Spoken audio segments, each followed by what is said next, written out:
All right, so what motivated you guys to reunite? Why reunite and why now? We were asked to do a charity gig about a year and a half ago by the Teenage Cancer Trust in London. They asked us to do a one-off gig at the Royal Albert Hall, and we hadn't thought at all about getting back together. And we just thought, wow, what a great idea, good reason for doing it and stuff. And we thought, yeah, brilliant, let's do it. Yeah. Basically, and that was it. And it was so good. We just came off stage and thought, well, can't sort of leave it at that. It was just too good. Yeah. And so we thought, yeah, let's do some more. When you guys were, in your heyday, how did you feel about bands that reunited? Did you kind of make fun of the older bands that came back and reunited? Never thought anything about it, to be honest. Bands reunite sometimes. Yeah. With us it was different.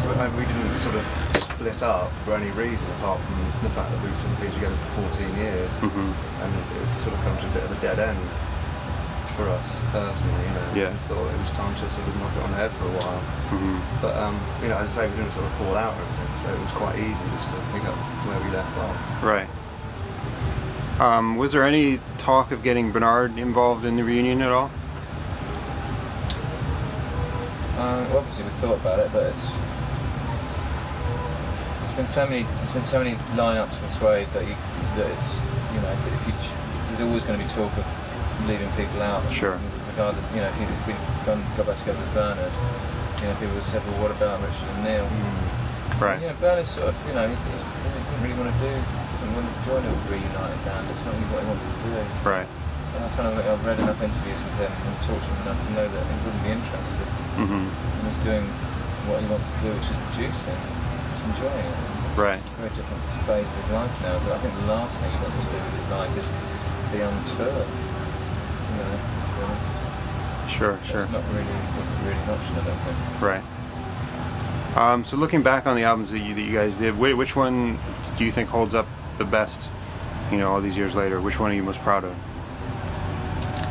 I think the first three are all pretty good. And, if I absolutely had to choose one, Dog Man Star's a pretty great record, I think. Yeah. It's, songs on it and the journey it takes you, dynamics on it, and the way, it's a very compelling record. But, I love elements of Coming Up as well. Of course. I love elements of the debut album. I think they're three very strong records.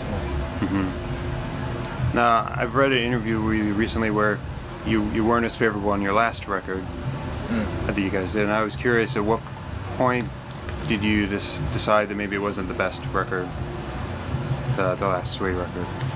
When did you come to that realization that it wasn't as strong as the other ones? Well, I think getting back together again, you are able to assess your history quite accurately, and you're able to sort of see where you've gone wrong and where you've gone right.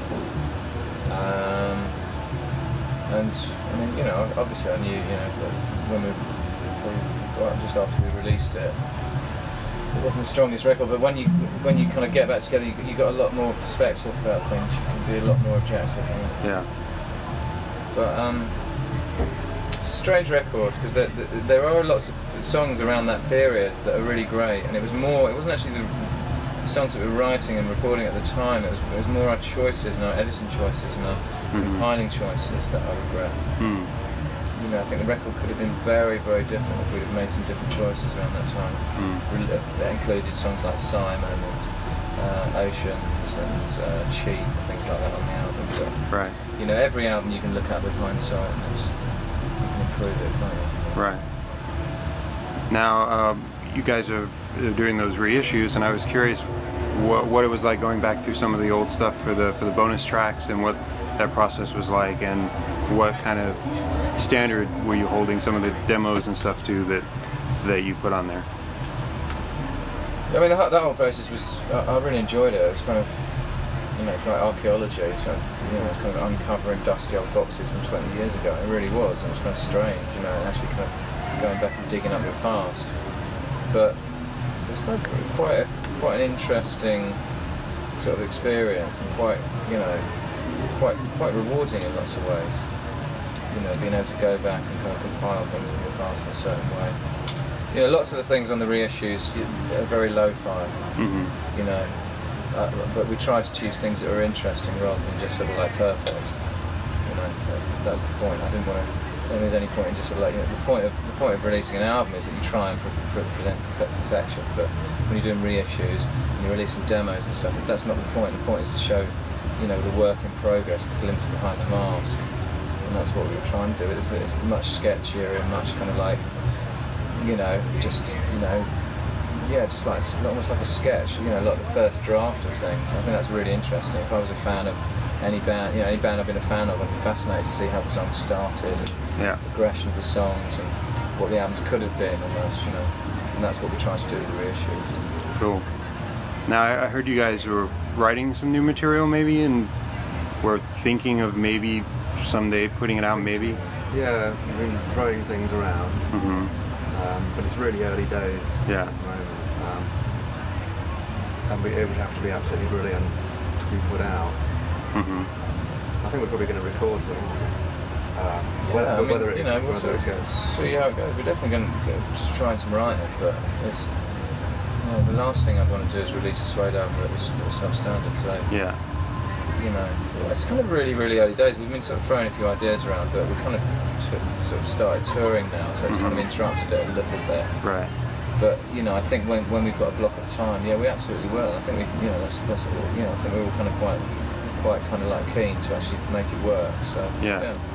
Are there any bands that reunited that did make a record that you see as kind of a model that they? Because obviously, like the Pixies reunited and they never made a record for the same feelings that you guys have. But are there any that did that you can think of? I can't think of any, to be honest. No. Yeah. I mean, you know, to be honest, I'm not a huge fan of bands reuniting, but doesn't mean it doesn't always work. It doesn't mean it doesn't always work. Yeah. You know, generally, I don't know. I think that, you know, bands can reunite for the wrong reasons. Yeah. I'd like to think that we haven't. It doesn't feel tired. It feels very fresh and very special still. And we'll carry on doing it until it stops feeling like that. You know, it's kind of like that, really.